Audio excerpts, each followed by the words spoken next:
Our deal with Iran is not in any way tied to Lebanon, but we will make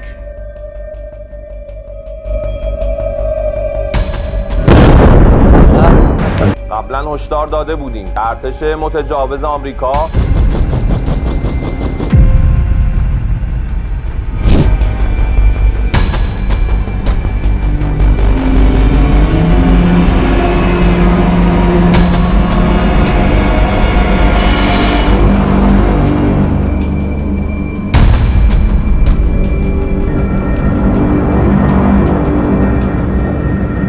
আকাশে জমে ওঠা কালো মেঘ যেমন বড় ঝড়ের ইঙ্গিত দেয়, তেমনি মধ্যপ্রাচ্যের বাতাসেও এখন অস্থিরতার গন্ধ। বিশ্লেষকদের মতে ইরানের সামনে দাঁড়িয়ে আছে কঠিন সমীকরণ। জাতীয় নিরাপত্তা রক্ষা ও প্রতিরোধ সক্ষমতা বজায় রাখার চাপ একদিকে, আর অন্যদিকে আঞ্চলিক যুদ্ধের আশঙ্কা। প্রতিটি পদক্ষেপ তাই তেহরান সতর্কভাবে বিবেচনা করছে।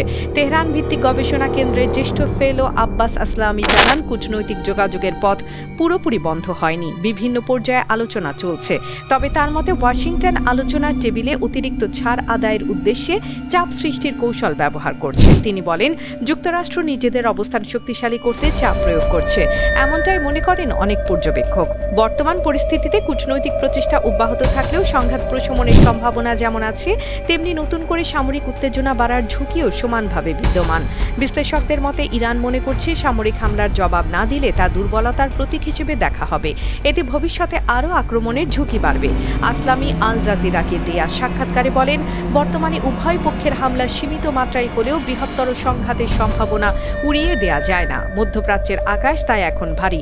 প্রতিশোধ, কূটনীতি, শক্তির প্রদর্শন সব মিলিয়ে পরিস্থিতি যে কোনো সময় বড় সংঘাতে রূপ নিতে পারে বলে সতর্ক করছেন বিশ্লেষকরা। AB news desk report.